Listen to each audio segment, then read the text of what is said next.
오늘 아침 시간에는 누가복음 2장 말씀을 함께 읽었는데요. 어, 예, 누가복음에 기록된 그 말씀을 함께 살펴보려고 합니다. 누가복음을 기록한 그 기록자가 누구냐면은 누가예요. 누가가 누가복음을 이렇게 기록을 했습니다. 이 누가라고 하는 사람, 영어로 루크죠. 루크 이렇게 하는데 우리 이제 발음으로는 누가라고 이렇게 부르고 있는데요. 이 누가는 이제 12제자에 속한 사람이 아니었죠. 12제자에 속하지 않은 그런 사람이었습니다. 그럼에도 불구하고 누가복음하고 사도행전을 이렇게 기록한 사람이에요. 그래서 두 권의 성경을 이렇게 기록했는데 이 분량으로 보면 굉장히 많다는 거죠. 그 신약 성경의 4분의 1에 해당되는 분량이에요. 우리 그 전체 신약 성경의 25%를 지금 이제 누가라고 하는 분이 이제 기록했다 이렇게 알려지고 있습니다. 그럼에도 불구하고 사실 이제 이 누가라고 하는 사람이 알려진 내용이 거의 없다는 거예요. 이렇게 방대한 양을 기록했음에도 불구하고 누가라고 하는 사람이 누군지 잘 알려지고 있지 않다는 부분이 이제 되겠습니다. 바울의 그 서신을 통해서 아주 그 작은 정보를 누가에 대해서 우리가 발견할 수가 있는데요. 골로새서 4장 14절에 보면은 이 바울이 누가를 이렇게 소개하고 있습니다. 사랑받는 의사 누가라고 이렇게 표현하고 있는 거예요. 그래서 이 누가의 직업이 의사였구나 하는 사실을 우리가 좀 사실 알 수가 있고요. 그리고 디모데후서 4장 11절 말씀해 보시게 되면 오직 누가만 나와 함께 있느니라 이렇게 기록이 되어 있는 거예요. 이 편지의 마지막 부분에 소개가 되고 있는데요. 이 디모데후서는 사도 바울의 사역 마지막 시기에 기록되어 있는 그 죽기 그 바로 직전에 기록한 그 서신서가 디모데후서입니다. 그 서신서를 기록하면서 오직 누가만 지금 나와 함께 나를 지켜주고 있다 이렇게 지금 이제 언급을 하고 있는 모습을 통해서 이 누가라고 하는 사람은 사도 바울의 동역자였구나 하는 사실을 우리가 알 수가 있고요. 그리고 사도 바울과 이렇게 아주 굉장히 친밀한 친구 같은 그런 사람이었음을 우리는 이제 생각을 해볼 수가 있습니다. 그리고 이제 이 누가복음을 이제 기록을 했는데요. 이제 이어서 이제 그 속편에 해당되는 사도행전도 이제 누가가 기록을 했는데 이 두 성경의 수신자는 누구냐? 수신자를 보시게 되면 누가복음 1장 1절에 이제 언급이 되어 있어요. 누가복음 1장 1절 이렇게 보시게 되면 1절부터 4절을 제가 한번 읽어드리도록 하겠습니다. 누가복음 1장 1절부터 4절. 우리 가운데서 매우 확실히 믿게 된 그 일들에 관해 처음부터 목격자 되고 말씀의 사역자 된 사람들이 우리에게 그것들을 전해준 그대로 차례대로 제시해서 밝히 보이려고 손을 댄 사람들이 많으므로 모든 일을 맨 처음부터 완전히 이해한 나도 데오빌로 각하 당신에게 차례대로 써서 알리는 것을 좋게 생각하였으니 이것은 각하로 하여금 각하가 이미 설명받은 그 일들을 확실함을 알게 하려 함이라. 그래서 누가복음의 어떤 서문에 해당되는 내용을 보게 되니까 이 수신자를 여기서 언급하고 있는 거예요. 수신자가 누구냐면 바로 데오빌로 각하라고 하는 사람에게 이 누가복음을 이제 기록했다 이렇게 얘기를 해주고 있습니다. 그래서 이 데오빌로라고 하는 사람이 이제 어떤 사람이냐 이제 여기에 대해서 좀 의견이 좀 분분한데요. 이 가상적인 인물이다. 아니면 실제적인 인물이다 이런 표현이 있는데 실제적인 인물인 것으로 거의 대다수의 사람들이 여기에 이제 동의를 하고 있습니다. 당시에 이제 로마 제국이 통치하고 있었던 시대였기 때문에 이제 로마 제국의 이런 그 고위 공직자였을 것으로 이제 이렇게 추정이 되는 것이고요.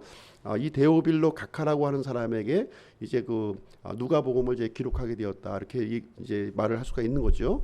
근데 이제 이 데오빌로라고 하는 사람은 이제 헬라인이었겠죠. 헬라인 그리스 사람들이었을 텐데 이제 예수 그리스도의 복음을 이제 접했던 사람이었던 거예요. 그런데 예수님에 대한 믿음이 조금 이제 이렇게 흔들리고 있는 흔들리고 있는 그런 상황에서 이제 누가가 이제 이 데오빌로의 이 믿음을 이렇게 확실하게 하기 위해서 처음부터 끝까지 지금 이제 목격자와 그 이렇게 말씀을 전하는 사역자들로부터 직접 들었던 내용들을 이렇게 차례대로 순서대로 지금 이제 누가복음을 기록하게 된 동기를 여기서 이제 언급하고 있는 상황이 이제 되겠습니다.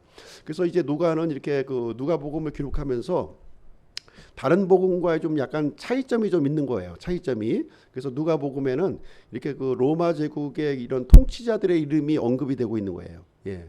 그 통치자들의 이름이 이제 언급이 되어 있는 모습을 통해서 예수님의 이 이야기를 좀 더 구체화시키는 모습을 볼 수가 있는 거죠. 당시의 어떤 역사적인 시대 상황과 맞물려서 예수님의 이야기는 이렇게 꾸며내거나 이렇게 가공된 이야기가 아니라 실질적인 역사적인 사실, 팩트를 근거로 해서 내가 이 글을 쓰게 됩니다. 얘기하면서 이제 이 누가는 이 누가복음의 시작을 지금 이제 언급하고 있는 그런 내용이 이제 되겠습니다. 그래서 누가는 이제 이제 보내는 이제 수신자가 굉장히 높은 공직자였기 때문에 섣부르게 쓸 수가 없는 것이죠. 그래서 나름대로의 어떤 정확한 이 근거 또 조사를 해서 면밀히 이렇게 파악을 해가지고서 순서에 입각해서 차례대로 이렇게 기록을 남겼음을 이게 볼 수가 있습니다.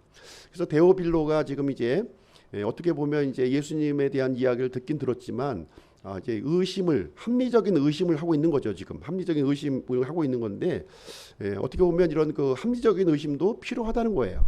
무조건 잘못되었다고 볼 수는 없는 것이고요. 이런 확인 과정을 통해서 우리의 믿음을 더욱더 굳건히 이제 할 수 있다는 것을 우리가 이제 생각을 해볼 수가 있습니다. 특별히 이제 누가복음에 이제 보시게 되면 이 침례 요한의 기록이 아주 상세하게 좀 기록이 되어 있어요. 침례 요한의 기록이 침례 요한의 출생부터 이렇게 또 여러 가지 전반적인 내용들이 지금 언급이 좀 되어 있는데 이제 특별히 이제 이 다른 복음서에 기록되지 않은 내용은 무엇이냐면 침례 요한이 예수님이 그리스도이신지 의심했다는 거예요. 침례 요한조차도 예수님이 진짜 하나님께서 보내신 그 그리스도신가? 이 부분에 대해서 의심을 가졌다는 거예요. 근데 침례 요한은 어떤 사람이었냐면 이제 예수님을 증거했던 사람이잖아요. 증거를 했던 사람이에요. 그래서 예수님에게 침례를 이제 베풀기도 했고 예수님을 향해서 또 하나님의 어린 양이라고 직접 이렇게 예수님을 증거했던 사람인데 이제 그 감옥에 갇혀서 가만히 생각을 해보니까 예수님이 진짜 그리스도가 맞는가 여기에 대해서 의심이 생긴 거예요. 여기에 대해서 자세하게 누가복음을 우리에게 이제 알려주고 있는데요. 누가복음 7장 말씀을 한번 가서 보시겠습니다. 누가복음 7장 19절 말씀 보시겠습니다.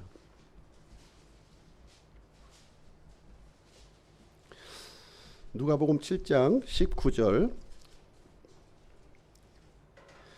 요한이 자기 제자들 중에 두 사람을 불러 예수님께 보내며 이르되 선생님이 오실 그분이 오니까 아니면 우리가 다른 분을 기다리오리까 하라. 이렇게 해서 그 침례 요한이 감옥에 갇혀서 이제 의심이 든 거예요. 본인은 분명히 전에 이분이 바로 이제 그 그리스도라고 하는 것을 확신 있게 증거했는데 막상 감옥에 본인이 갇혀가지고 오늘 죽을지 내일 죽을지 알지 못하는 그런 급박한 상황이 되니까 진짜 예수님이 그리스도 맞아? 하는 의심을 하게 되면서 자기 제자들을 보내서 이제 확인을 하는 모습이 여기에 기록이 되어 있는 거예요. 그래서 예수님이 답변하는 내용이 22절, 23절에 여기 기록이 되어 있습니다.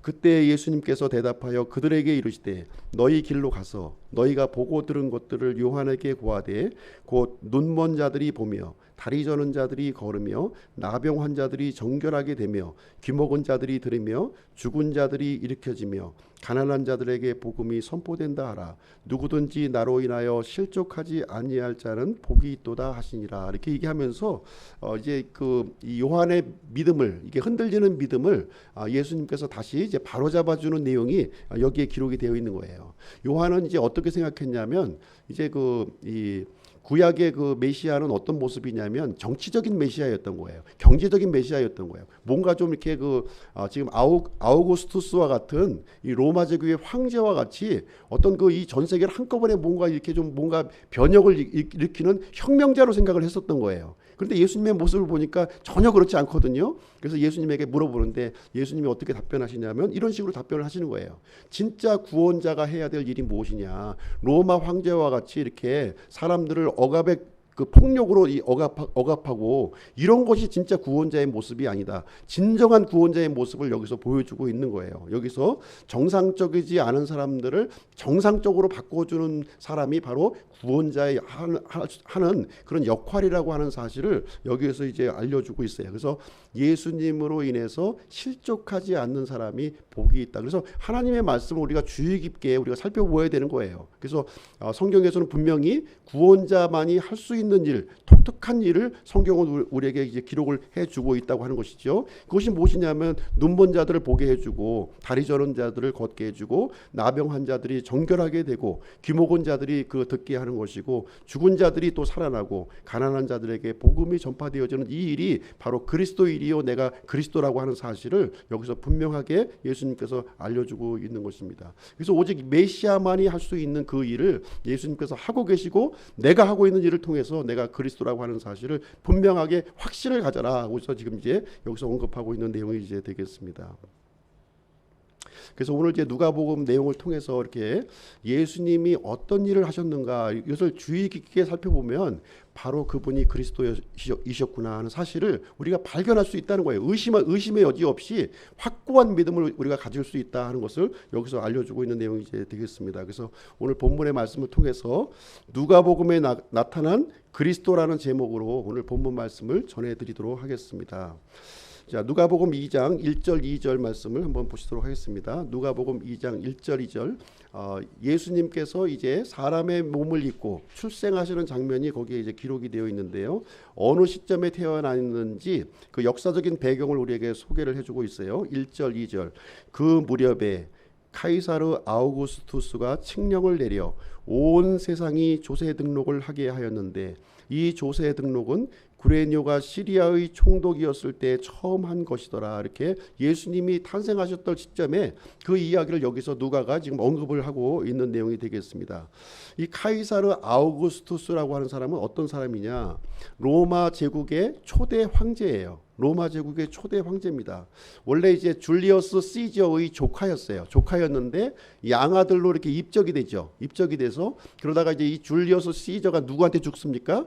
이 정적에 의해서 블루스투스라고 하는 정적에 의해서 죽임을 당하게 돼요. 그러면서 이제 이 줄리어스 시저의 뒤를 이어서 로마의 이제 집정관으로 이제 올라가게 됩니다. 그러면서 이제 자신은 이제 로마의 집정관으로서 만족하지 않고요. 로마 제국을 이제 선포하게 되고 로마 제국의 초대 황제로 자신을 이렇게 드러내는 인물이 카이사르 아우구스투스라고 하는 로마 제국의 이제 초대 황제가 이제 되겠습니다. 그래서 로마 제국의 기틀을 마련한 사람이에요. 초대 아주 기초를 마련한 사람이 바로 이제 그 아우구스투스라고 옥타비아누스라고 하는 사람이죠. 영어명으로 옥타비아누스. 그래서 모든 세계를 무력으로 지금 이제 이렇게 진압을 했고요. 그래서 팍스 로마나를 시작한 사람이에요. 팍스로 모든 평화는 로마를 통해서 이루어진다고 하는 그런 말이 이제 이루어질 정도로 강력하게 당시의 세계를 이렇게 통치했던 통치자의 인물이 이제 이 인물이 이제 되겠습니다. 역시 이제 그 이스라엘도 이 카이사르 아우구스투스의 그런 지배하에 놓여져 있었고 그다음에 여기 보시니까 구레뇨라고 하는 사람이 시리아 지역, 로마 제국이 이제 워낙 방대하니까 그 중에서 또 나누어진 그 부분에 시리아 지역의 총독이었던 구레뇨가 통치하던 그런 때였다 이렇게 얘기를 해주고 있는 거예요. 이 구레뇨 역시도 이 아우구스투스에게 잘 보이려고 온갖 충성을 이제 했는데 그러다 보니까 이제 그 식민지로 있던 이 백성들을 아주 잔인하게 탄압했던 인물이 바로 구레뇨라고 하는 사람이었다 이렇게 여기서 이제 언급이 되고 있는 내용이 되겠습니다.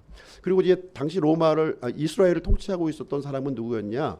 바로 우리가 알고 있는 헤롯 대왕이라고 하는 사람이 이렇게 위임이 되어서 이렇게 대리 통치 목회자로 이렇게 활동하고 있었던 당시에 예수님이 이제 그 탄생을 하게 되는 이야기가 여기에 기록이 되어 있습니다. 이때 이제 모든 사람들은 조세 등록이 이제 그 칙령으로 내려졌기 때문에 자신의 고향으로 이제 이동하는 일이 여기서 이루어졌다 이렇게 얘기를 해주고 있고요. 그 중에서도 이제 요셉과 마리아 부부가 자신의 고향인 베들레헴 땅으로 이동했다 하는 내용이 여기 이제 기록이 되어 있는 거예요. 3절, 4절, 5절 한번 보겠습니다. 3절, 4절, 5절.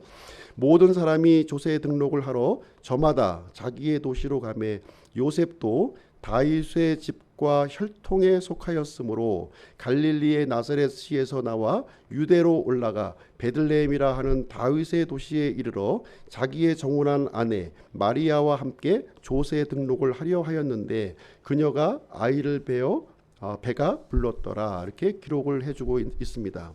그래서 이 조세 등록이라는 이 칙령이 아주 너무나 아주 이 엄격했었던 것이죠. 그래서 이 애를 베서 이제 배가 불렀음에도 불구하고 지금 이제 그 자신의 고향 땅으로 갈 수밖에 없었던 이 상황을 여기서 이제 언급을 해주고 있는데 요셉 부부는 어디에 있었어요? 원래 나사렛이라고 하는 동네에 이제 머물러 있었는데 이제 고향 땅 그러니까 이제 그 다윗의 자손이었기 때문에 베들레헴으로 이제 이동할 수밖에 없는 상황을 여기서 언급을 해주고 있습니다.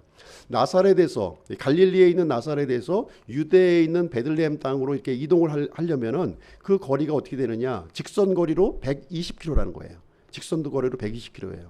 근데 이제 그 산악도로죠. 산악도로예요. 산악도로다 보니까 실질적으로 아마 이제 120km지만 실제 걸어가는 거리는 그 이상이 이제 되었을 수도 있겠다는 상황입니다. 그래서 배가 이렇게 만삭이 되어가지고 이제 이동해야 되는데 하루에 한 30km 남짓 밖에 못 걷잖아요. 그렇죠? 그러니까 이제 한 3일 내지 4일 정도에 걸쳐서 이제 아주 그 힘들게 이제 이동하고 있는 모습을 이제 우리가 생각을 해 볼 수가 있습니다. 그럼 왜 이때 되는가 하는 것이죠. 왜 이때 이제 요셉 부부가 이렇게 만삭의 이로 있음에도 불구하고 이동을 해야 되는가 하는 것이라는 것입니다. 당시 성경 시대의 여행이라고 하는 것은 오늘날 여행하고 틀려요. 이렇게 자가용 타고 쭉 가는 게 아니라 굉장히 위험한 거예요. 예, 굉장히 위험한 길을 이제 가고 있는데 왜 갈 수밖에 없었느냐 이제 하는 것이죠. 그 이유는 무엇이냐면 하나님께서 미리 성경에 예언을 해 놓으셨기 때문에 그래요. 예, 그리스도가 출생하는데 어디에서 출생해야 돼요? 베들레헴에서 출생해야 된다는 거예요. 베들레헴에서 출생해야 되기 때문에 하나님께서 아우구스투스에게 칙령을 내리게 했고 이 구레네 총독이 아주 잔인하게 이 임신한 그 배가 불러서 만삭이 된 이 여인까지 고향 땅을 찾으면 안 되게끔 하나님께서는 만드셨다는 거예요. 그 모든 역사적인 그 정황을 하나님께서 인도하고 있는 모습을 여기서 우리에게 알려주고 있는 거예요. 당시에 카이사르 아우구스투스가 온 로마 제국을 통치하는 것 같지만 실질적으로 누가 이 역사를 움직이고 있어요? 하나님께서 움직이고 계시다 하는 사실을 여기서 우리에게 알려주고 있는 거예요. 그래서 그리스도가 출생하시는데 어디에서 출생하냐면 미가서 5장 2절에 보시면 베들레헴 에브라다에서 출생할 것이라고 미리 약속하셨기 때문에 하나님께서는 모든 역사적인 상황을 지금 움직여 가지고 이제 마리아에 이제 들어있는 이 아기 그 그리스도께서 출생할 장소를 찾아서 이동하는 모습이 여기에 기록이 되어 있는 것입니다.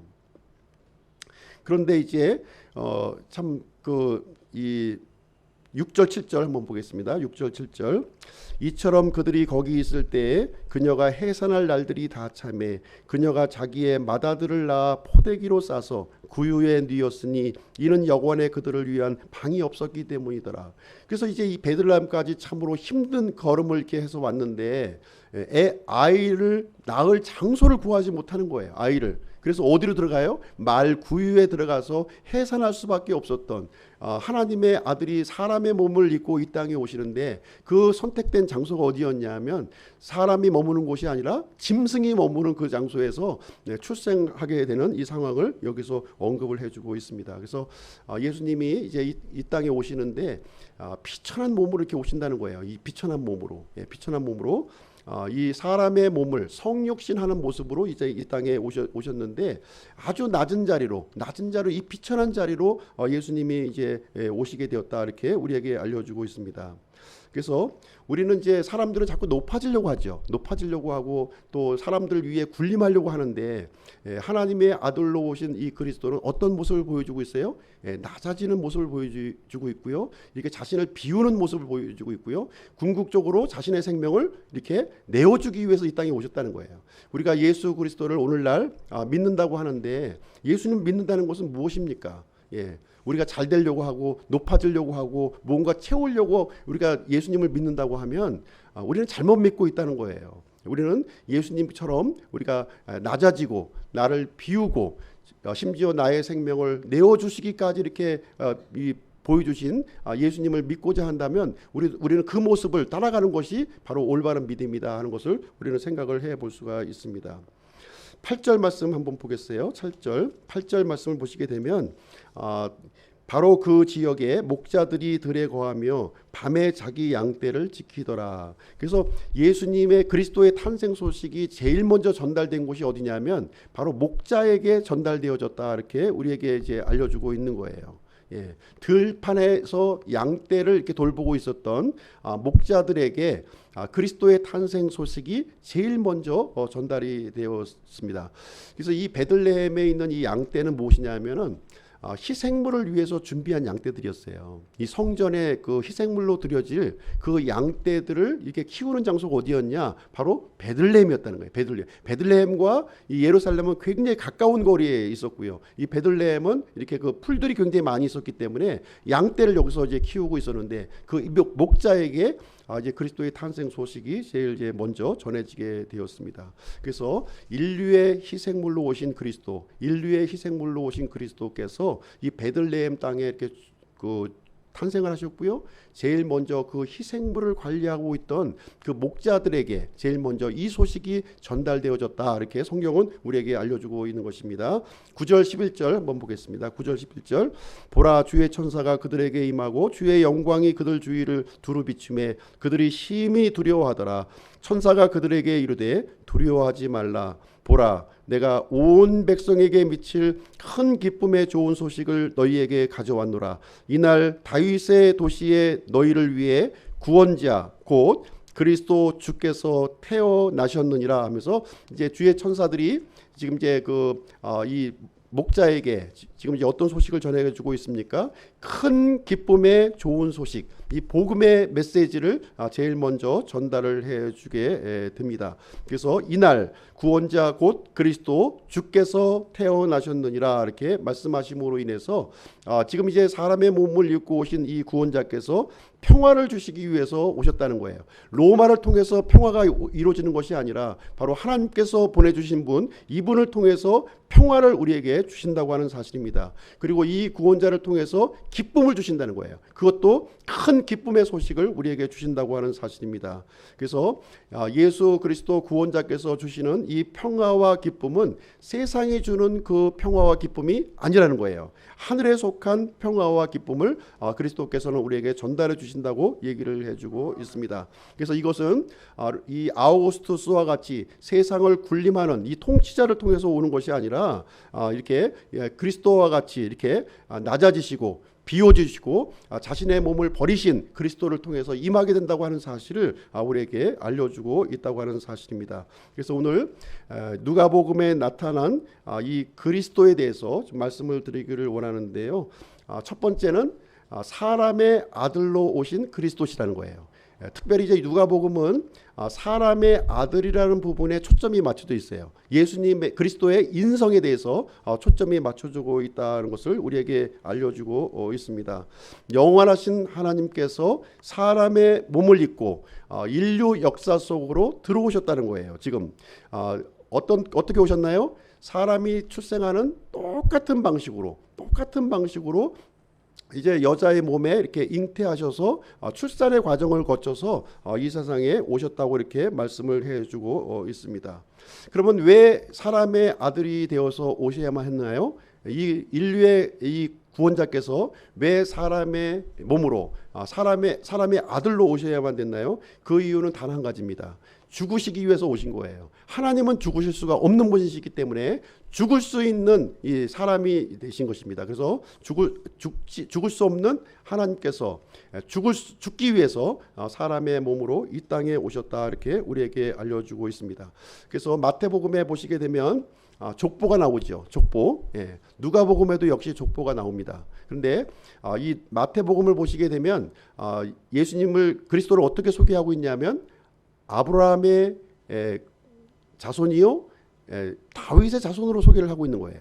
그런데 이 누가복음은 좀 더 거슬러 올라가서 아담의 자손으로 지금 소개를 하고 있다는 거예요. 아담의 자손으로 쭉 내려와서 마리아에게까지 내려오고, 마리아를 통해서 이제 성령님으로 잉태하신 그리스도의 모습을 우리에게 기록을 해주고 있습니다.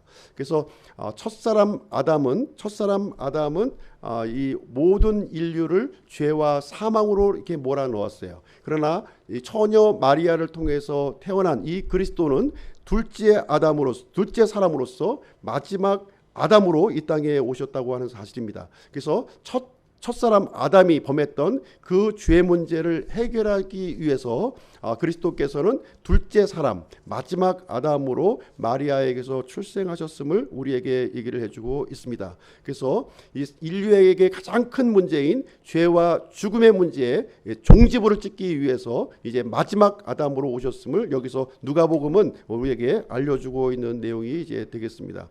그래서 누가복음을 보시게 되면 이 사람의 초점을 맞춰져 있는데요. 다른 복음서와 좀 이제 특별한 내용들이 좀 많이 여기에 기록이 되어 있어요.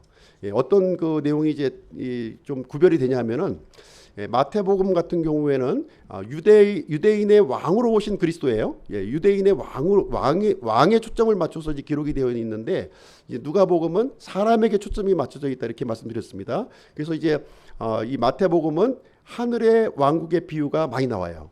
하늘의 왕국의 비유가 이제 많이 나오는 것이죠. 그러면 이제 누가복음에는 어떤 비유가 나오냐? 누가복음에 나오는 비유는 어떤 사람의 비유가 나오는 거예요. 어떤 사람의 비유가 계속 반복해서 나와요. 그래서 누가복음 7장 41절 말씀에 보시게 되면 500데나리온이 빚진 사람이 있고 50데나리온이 빚진 사람이 있는데 어떤 사람이 더 사랑해야겠느냐 얘기하면서 여기 보면은 어떤 사람이 나오는 거예요. 어떤 사람. 여기서 어떤 사람이 초점을 맞춰서 우리에게 얘기를 해주고 있습니다. 누가복음 10장에서도 보시면 사마리아 사람의 이야기가 거기에 나오죠. 거기에 보시면 어떤 사람이 지금 이제 예루살렘에서 여리고로 지금 내려가고 있는데 하면서 이야기가 시작되고 있는 모습이 거기에 기록이 되어 있는 거예요.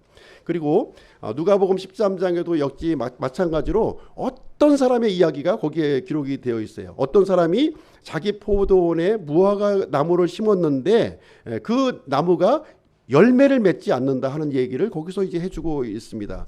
그리고 겨자씨 비유도 이렇게 하면서 또 이제 어떤 사람이 또 겨자씨를 심었는데 하면서 어떤 사람의 이야기가 계속 사람에게 초점이 맞춰진 그 이야기가 계속해서 이어지고 있는 내용이 이제 볼 수가 있습니다. 또 한 가지 누가복음에서 우리가 또 아주 좀 세밀하게 찾아볼 수 있는 내용은 무엇이냐면, 이 누가복음에는 기도에 대한 이야기가 아주 또 자세하게 나오고 있는 거예요. 기도에 대한 이야기, 기도에 대한 이야기가 많이 나와요. 예를 들면은 침례 요한의 아버지 사가랴죠. 사가랴도 하나님 앞에 기도했던 그 내용이 이제 나오는 거예요. 그 이야기가. 그 다음에 누가복음 2장에 보시면 과부가 된 지 84년 된 여인 이야기가 나옵니다. 과부가 된 지 84년이면 도대체 몇 살 된 겁니까? 한 16살에 결혼을 했다면 거의 100세 된 이제 어르신의 이야기인데, 거기 보면 안나라고 하는 이 여인의 이 기도가 거기에 또 등장을 하고 있습니다. 그리고 바리새인과 세리의 기도 이야기도 여기에 언급이 되어져 있고요. 특별히 또 이제 제자들에게 기도를 가르쳐주는 대목도 여기 이제 누가복음에 등장을 하고 있습니다. 뿐만 아니라 이 기도에 대한 부분은 예수님 자신에게도 적용을 시키고 있다는 거예요. 사람의 아들로 오신 예수님에게도 동일하게 이 기도의 부분이 아주 강조해서 누가복음에는 기록을 하고 있는 거예요. 예수님께서 이제 침례 받으시는 그 장면이 다 나오죠. 사복음서에 다 나오는데 누가복음에만 특별한 언급이 되고 있는 것이 무엇이냐면, 예수님께서 침례를 받으실 때 기도하는 장면이 거기에 포함이 되어 있는 거예요. 예수님께서 침례를 받으실 때 기도하셨구나 하는 내용이 여기 이제 누가복음에는 언급이 되어 있는 것입니다. 침례를 받으시고 기도하시는데 침례를 받고 나서 기도를 하신 거예요. 기도를 하시니까 하늘이 열려지는 일이 일어나고 하늘에서 음성이 이렇게 들려졌다고 우리에게 얘기를 해주고 있습니다. 뿐만 아니라 예수님은 이 광야에 가서도 이렇게 기도를 하셨다는 거예요. 광야로 이렇게 물러가셔서 이렇게 기도를 해 주셨고요. 광야뿐만 아니라 또 산으로 가셔도 또 기도를 하셨어요. 산에 가서도 이렇게 산기도를 많이 하셨는데 심지어는 밤새도록 기도하는 모습을 우리는 볼 수가 있습니다. 그리고 또 예수님께서 12제자를 이렇게 또 세우시게 되거든요. 그때도 세우시기 전에 기도하시고 12제자를 세우셨다는 거예요. 그리고 나중에 이 베드로와 야고보와 요한과 이 변화산에 또 올라가시게 되는데 변화산에 올라가서도 예수님은 기도하시는 장면이 거기에서 등장을 해주고 있습니다.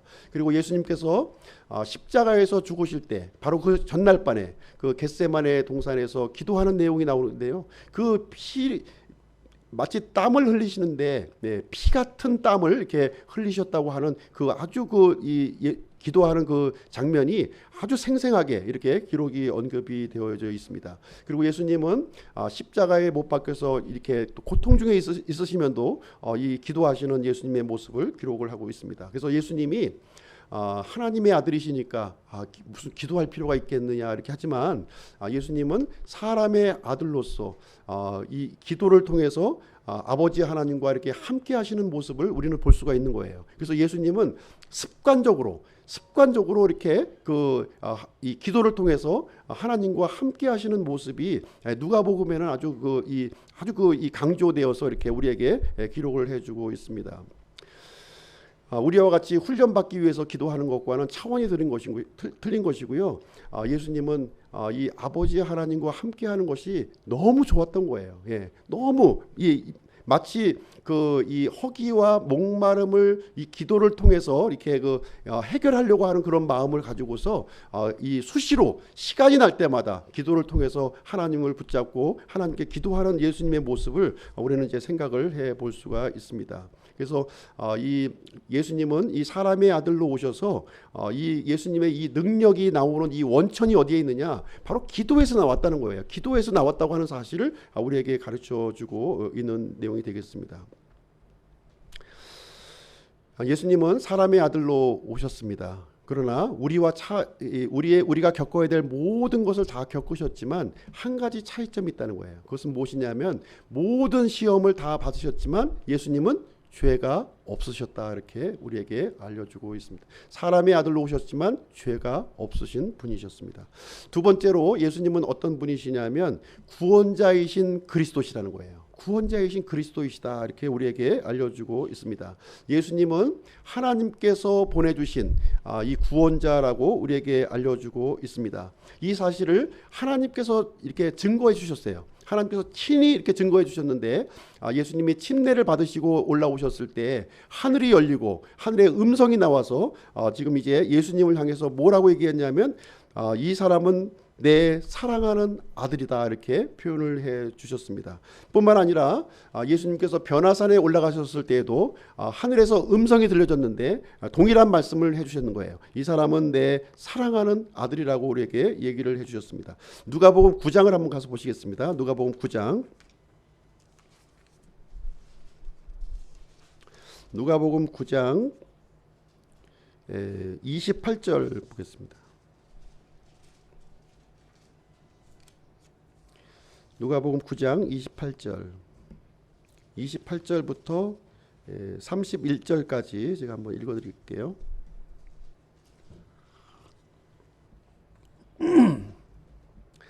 이 말씀들을 하신 뒤 여드레쯤 되어 그분께서 베드로와 요한과 야고보를 취해 기도하러 산에 올라가시더라. 그분께서 기도하실 때에 그분의 얼굴 모습이 변하고 그분의 옷이 희게 되어 눈부시게 빛나더라. 보라, 두 사람이 그분과 이야기하는데 그들은 모세와 엘리야더라.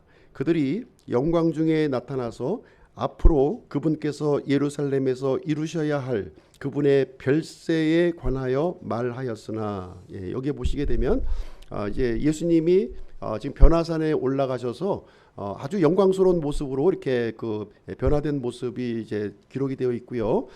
두 사람과 지금 함께하는 모습이 여기 기록되어 있습니다. 두 사람이 누구죠? 모세와 엘리야가 함께했다 이렇게 얘기해주고 있어요. 그래서 모세는 이제 율법을 대표하는 사람이고요. 엘리야는 대언자를 대표하는 사람이에요. 지금 이제 누가 증거하고 있습니까? 예수님께서 그리스도이심을 누가 증거하고 있냐면 이 모세와 엘리야가 지금 증거하고 있다는 거예요. 다시 말하자면 성경 기록이 예수님이 그리스도라고 하는 사실을 여기서 증거하고 있다 이렇게 우리에게 알려주고 있는 내용이 되겠습니다. 특별히 31절 말씀을 보시게 되면 앞으로 그분께서 예루살렘에서 이루셔야 할 그분의 별세에 관하여 말하였으나 이렇게 기록하고 있습니다. 여기 별세라고 하는 단어가 나오는데요. 이 별세라고 하는 이 단어는 무엇이냐면 예수 그리스도의 죽음을 얘기하고 있는 거죠. 죽음. 이 별세라고 하는 단어를 이렇게 원문의 내용을 보시게 되면 어떤 단어를 사용하냐면 엑소돈이라고 하는 단어를 사용해요. 엑소돈. 예. 우리 엑소도스 아시죠? 엑소도스. 예. 출애굽기. 엑소도스. 엑소돈이라고 하는 단어를 사용을 하게 되는 것입니다. 바로 예수님의 이 떠나심, 예수님의 죽으심은 무엇을 얘기하고 있냐면 이제 이 엑소도스, 탈출을 얘기해주고 있는 거예요. 탈출. 과연 무엇으로부터 탈출시켜 주시는 분이시냐 하는 것이죠. 예수님은 죄와 사망으로부터 구출자가 되어 주실 이 그리스도라고 하는 사실을 여기서 알려주고 있는 거예요. 구약의 대표적인 모세와 이 대언자의 대표가 된 엘리야를 통해서 이 사실을 분명하게 여기서 증거해주고 있는 내용이 되겠습니다. 그래서 예수님이 그리스도라고 하는 사실을 하늘에 계신 아버지께서 증거하셨고, 그리고 모세와 엘리야가 증거했고, 성경 기록이 바로 예수님은 그리스도라고 하는 사실을 여기서 증거하고 있다 이렇게 우리에게 알려주고 있습니다. 그리고 예수님께서 이 그리스도라고 하는 사실을 또 마지막으로 어떻게 이렇게 증거하고 있냐면은 성령님이 함께하심을 통해서 예수님이 그리스도라고 하는 사실을 우리에게 증거하고 있다고 하는 사실을 우리에게 얘기해주고 있어요. 그래서 예수님께서 공생의 사역 기간 동안에 불가분의 관계가 있는데 지금 이제 기도가 불가분의 관계를 갖고 있었고요. 또 한 가지가 있었는데 이것은 성령님과 함께 하셨다는 거예요. 성령님과 함께 하셨다고 하는 사실이 불가분의 관계를 갖고 있습니다. 예수님은 태어나실 때 성령님의 능력으로 이렇게 출생하셨다 이렇게 우리에게 얘기를 해주고 있습니다. 그리고 예수님께서 침례를 받으실 때에도 성령님이 비둘기 같은 형체로 이렇게 내려오셔서 예수님이 그리스도라고 하는 사실을 증명을 해 주었습니다. 그리고 방금 전에 읽었던 이 변화산의 이야기를 통해서도 우리가 또 살펴볼 수 있는 그런 내용이 이제 되겠습니다.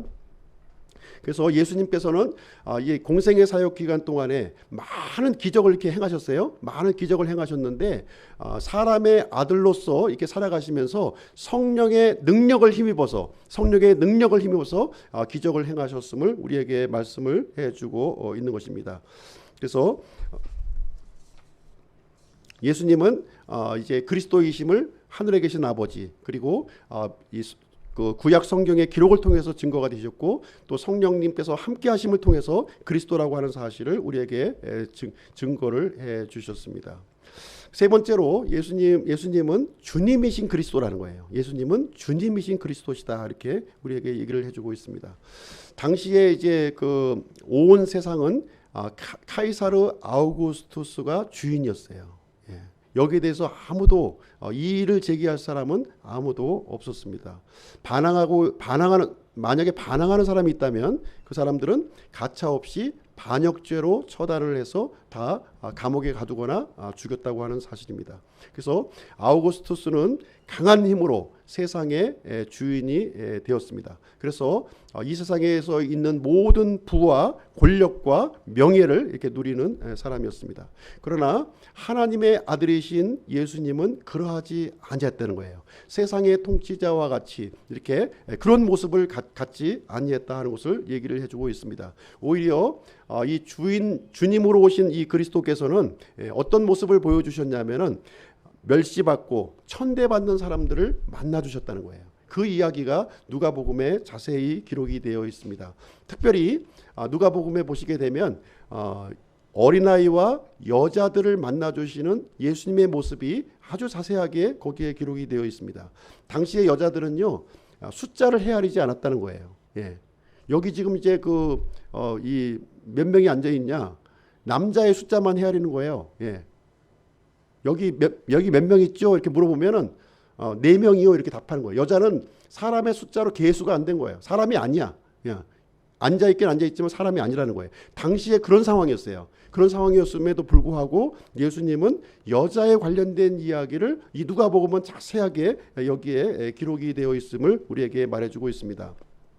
예를 들면은요, 이 예수님의 어머니 마리아의 이야기가 이제 기록되어 있고요, 침례 요한의 어머니 엘리사벳의 이야기가 나와 있고요, 성전에서 기도했던 안나의 이야기가 기록이 되어 있고요, 또 옥합을 깼던 여인, 죄인의 여인인 그 여인의 이야기가 또 기록이 되어 있습니다. 그리고 혈류증 걸린 여인의 이야기가 나오고요, 나인성 과부의 이야기가 나오고, 그리고 특별히 이제 누가복음 8장에 보시게 되면 예수님을 이렇게 물질로 자신의 몸으로 섬겼던 수많은 그 여인의 이야기가 많이 나와요. 예, 이 막달라 마리아, 이 또 그 당시에 있었던 많은 그 여인들의 이야기가 그 목록이 거기에서 기록이 되고 있는 모습을 우리는 볼 수가 있습니다.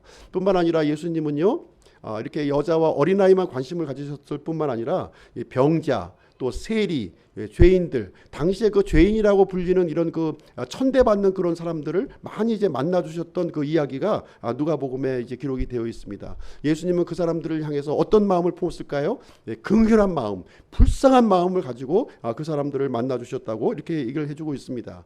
예수님은 주님 대신, 우리의 주인 대신 그리스도였지만 자신은 낮아지셨고 섬기시는 모습을 보여주시는 주님이셨다고 이렇게 누가복음 우리에게 증거를 해주고 있는 것입니다. 그래서 예수님은 자신이 줄 수 있는 모든 것을 주셨고, 그 비정상적인 사람들을 정상적인 삶을 살아갈 수 있도록 모든 회복하는 일에 도움을 주셨다고 이렇게 얘기를 해주고 있습니다. 특별히 예수님은요, 누가복음에 보시게 되면 잃어버린 자를 찾아서 오셨다고 이렇게 기록을 하고 있는 거예요. 잃어버리는 자를 찾아서 구원하기 위해서 이 땅에 오셨다고 우리에게 얘기를 해주고 있습니다. 누가복음 19장 10절, 사람의 아들은 잃어버린 것을 찾아 구원하러 왔느니라, 이렇게 우리에게 알려주고 있습니다. 그래서 특별히 이제 누가복음의 이야기를 이렇게 보시게 되면 잃어버린 것을 찾는 이야기가 많이 나오는 거예요. 잃어버린 것을 찾는 이야기. 예를 들면은 한 마리의 어린 양을 찾기 위해서 이렇게 오셨다는 것이죠. 그리고 한 개의 그 동전을 찾을 때까지 찾으시는 그 모습을 거기에 기록이 되어 있습니다. 그리고 잃어버린 아들이 돌아오기까지 기다리는 그 모습이 여기에 기록이 되어 있어요. 그래서 우리의 주님 대신 이 그리스도는 어떤 분이시냐면은 이렇게 참 잃어버린 것을 찾으시는 분이시고, 이거 낮고 비천하고 천대받는 그 사람들을 이게 정상적인 삶으로 회복해 주시는 그런 분으로 이렇게 묘사가 되고 있는 것입니다. 뿐만 아니라 우리의 주님 대신 그리스도는 어떤 분이시냐면은 우리를 구원하시기 위해서 자기 몸을 대가로 지불하시는 분이셨다, 이렇게 우리에게 알려주고 있는 거예요. 네, 우리의 주인이신데 자기 목숨을, 자기 생명을 내어주셔서 그 대가로 지불해서 우리를 구원해 주신 분이 바로 우리의 주님이시요 그리스도라고 하는 사실을 누가복음은 우리에게 알려주고 있습니다. 우리는 사람은 누구든지 살아가면서 누군가의 종으로 살아갈 수밖에 없는 거예요. 그래서 이 누가복음에서는 얘기하고 있는 것입니다. 누가 주인인가 하는 거예요. 누가 당신의 주인인가? 아우구스투스인가 아니면 그리스도인가 하는 것을 우리에게 물어보고 있는 내용이 되겠습니다. 우리는 누구로 예수 주인을 고백을 해야 되겠습니까? 자기 생명을 내어주신 우리의 그 그리스도 예수님을 우리가 주님으로 우리가 받아들여야 될 줄로 생각을 합니다. 자, 오늘 이제 누가복음이 참 많은 양이에요. 그렇죠? 한 24장으로 되어 있고 굉장히 방대한 양인데 이것을 이제 3-40분에 요약해서 이렇게 설명하기는 너무나도 힘든 내용을 우리가 함께 살펴보았습니다. 특별히 이제 사람의 아들로 오신 그리스도, 우리의 구원자 되신 그리스도, 그리고 우리의 주님이 되신 그리스도라고 하는 그 초점을 맞춰서 예수 그리스도에 대해서 우리가 이제 살펴보는 그런 시간을 가졌습니다. 결론을 좀 내리도록 하겠습니다. 누가복음은 이 데오빌로라고 하는 이 한 사람을 위해서 누가복음과 이 사도행전을 이렇게 기록했다, 이렇게 얘기를 해주고 있습니다. 이 데오빌로라고 하는 사람은 그리스도를 알기를 원했어요. 그리스도를 알기를 원했습니다. 또 그리스도를 믿기를 원했던 그 사람이었어요. 이 한 사람을 위해서 누가복음을 기록했고, 또 사도행전을 기록했다 이렇게 언급을 해주고 있습니다. 믿음이 흔들리고 있는 이 데오빌로를 향해서 이렇게 누가가 누가복음을 기록했습니다. 그 믿음이 흔들리는 그 한 사람이 누구겠습니까? 바로 나를 위해서 기록했다는 거예요. 데오빌로뿐만 아니라 이 세상에 수많은 그리스도를 발견하지 못한 그 한 사람을 위해서, 이 각각의 한 사람을 위해서 누가복음과 사도행전이 기록되었다고 누가는 지금도 누가복음과 사도행전을 통해서 우리에게 주장을 하고 있는 것이 이제 되겠습니다. 이 누가복음은요, 이 특징을 보시게 되면 이 데오빌로 각하에게 이제 기록을 이제 했는데요, 역사적인 사실을 근거로 해서 리포트 형식으로 기록이 되었어요. 리포트 형식으로 아주 자세하게 아주 꼼꼼하게 이렇게 예수님의 행적에 대해서 우리에게 알려주고 있습니다. 그래서 예수님이 그리스도이신지 알고자 하는 마음만 있다면, 알고자 하는 그런 마음만 있다면 이 누가복음을 읽기만 하면 그리스도라고 하는 사실을 우리는 발견할 수 있음을 이제 누가는 확신을 가지고 지금 이제 이 내용을 증거하고 있는 것이 되겠습니다. 예수님은 사람의 아들로 오신 하나님이셨다는 거예요. 그리고 예수님은 우리의 구원자요 주님이 되어 주셨다는 것을 얘기를 해주고 있는 것입니다. 그 그리스도께서 우리를 사랑하시고 우리를 불쌍히 여겨주시고 또 자신의 몸을 십자가에 내어 주시기까지 우리를 사랑해 주셨다고 누가는 이렇게 증거를 하고 있는 것입니다. 예수님은 어떤 분이십니까? 잃어버린 하나를 이렇게 귀중하게 보시는 분이라는 거예요. 잃어버린 자를, 이 세상에, 이 인류에 단 한 사람이 있었다면 예수님은 오셨을까요? 예수님 오신다는 거예요. 그 하나를 찾기 위해서 오시는 분이 바로 그리스도시요 성령님이시요 또 아버지 하나님이라고 하는 사실을 누가복음에서 우리에게 알려주고 있습니다. 바로 잃어버린 자가 나예요 하고 이렇게 얘기하고 있는 그 사람을 예수님은 구원해 주기를 기뻐하시는 분이시다 하는 것입니다. 누가복음 19장 10절 다시 한번 제가 읽어드리겠습니다. 사람의 아들은 잃어버린 것을 찾아 구원하러 왔느니라, 이렇게 우리에게 증거를 해주고 있습니다. 오늘은 누가복음에 나타난 그리스도에 대해서 함께 살펴보는 시간을 가졌습니다. 우리를 구원해 주신 구주 예수님을 사랑하고 닮아가는 우리 기쁨 침례교회 성도님들이 되시기를 주님의 이름으로 축원드립니다. 기도하고 마치도록 하겠습니다.